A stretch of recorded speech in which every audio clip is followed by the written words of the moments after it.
What's up guys, it's me. How y'all doing? In League of Legends there are a ton of champions with unique abilities and playstyles. Many beginners have a hard time recognizing what certain characters do and what they are capable of. This is understandable, because 150 plus heroes is a bit much. However, all of these characters fall into categories called classes. I should probably mention that this video only addresses the main classes and not the subclasses like a diver, vanguard, or artillery, because no one really uses those class terms. If you want to know what class a certain champion is in, you can either search their name on Google or head into the collection tab in League itself and use the filter called role. And without further ado, let's begin. Fighters, also known as bruisers, are a diverse group of melee ranged combatants who perform well at both dealing and surviving damage. Most fighters thrive in extended fights due to their consistent damage output and above average defense, but their limited range and mobility often lead to them being kited. Fighters are primarily picked on the top lane and jungle, but can also be played on the mid lane. The job a fighter has to do is relatively simple. They stay in the front line with their allied tanks and try to dish out as much damage as possible to the enemy team. Fighters tend to build the items seen on screen. Examples of fighters are Jin Zhao, Aatrox, and the samurai guy that goes 0-11 every game. Fighters tend to have an advantage against assassins because they lack the raw consistent damage output to take fighters down. Tanks also fall short due to their lack of damage output. Fighters, however, often struggle against mages and marksmen, whose range allows them to kite approaching fighters. Tanks are tough melee champions who sacrifice damage in exchange for durability and more powerful crowd control. While able to engage enemies in combat, a tank's purpose isn't usually to kill opponents. Rather, tanks do well at disrupting enemies and redirecting focus to themselves, allowing them to lock down specific targets as well as to remove threats from their allies. In addition to a strong base defense, tanks can amplify their tankiness even further with their abilities. However, tanks lack the tools to truly succeed in a 1 versus 1 combat situation, and their influence is limited by their low mobility. Tanks, similarly to fighters, are also primarily picked on the top lane and jungle, but can also be played on the support role. Tanks build items that provide resistances, of which a few are shown on screen. Examples of tanks are Ornn, Leona, and Udyr. Never mind, Udyr isn't a champion. Tanks are meat shields and quite easy to understand. They are rarely seen anymore though, because playing a tank is pretty boring. Because tanks can handle burst damage very well, they tend to win against assassin and mages. But their lack of continuous damage puts them at a disadvantage against fighters and marksmen. Marksmen, also known as ADCs, are ranged champions whose strength revolves around their basic auto attacks. Their high auto attack range allows them to deal massive damage from a safe distance. Marksmen are tremendously vulnerable to burst damage and tend to be exceptionally weak in the early game.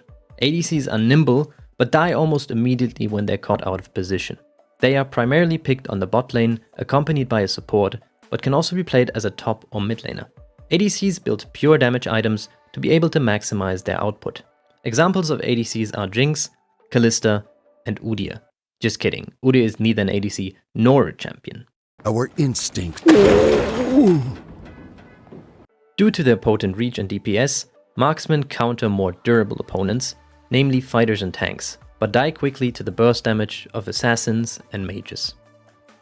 Mages are champions who typically have a great range, ability-based damage, and crowd control.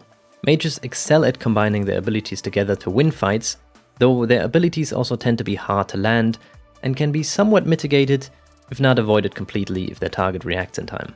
Mages mostly see play on mid lane, but their playstyles are often adaptable and thus suited in every lane. The mage's job varies from champion to champion. They either have to kill important enemy champions, help their team by providing crowd control, or help to secure the map to be able to take objectives. Mages specialize in dealing heavy magic damage and therefore invest heavily in items that allow them to cast stronger spells. Examples of mages are Syndra, Ahri, and Aurelian's Soul. In general, mages counter marksmen, as their burst can kill them before they can react, and fighters, because their crowd control tends to leave them biting dust. However, mages are easily shut down by assassins who are too fast to handle, and tanks because they can't die. Slayers, also known as assassins, are highly mobile champions who specialize in single target burst damage. What they lack in terms of resistances, they more than make up for it with their fast-paced, high-risk, high-reward playstyle. Slayers are mostly picked on the mid lane and jungle. Assassins are very different than all other classes. Their job is to selectively kill enemy champions when they're either off guard or walking around alone. Assassins primarily build damage items as well to be able to execute their target faster. Examples of slayers are Rengar, Kha'Zix, and Talon. Assassins counter targets with little resistances, such as mages and marksmen, but often struggle against the tougher enemies like fighters and tanks. The controller, also known as the support, is by far the most underrated class in League of Legends.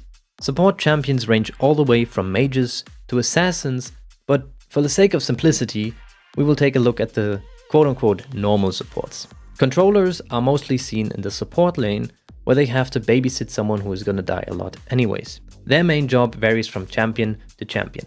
Some supports need to keep their team alive, others may need to engage, and some might just be AFK.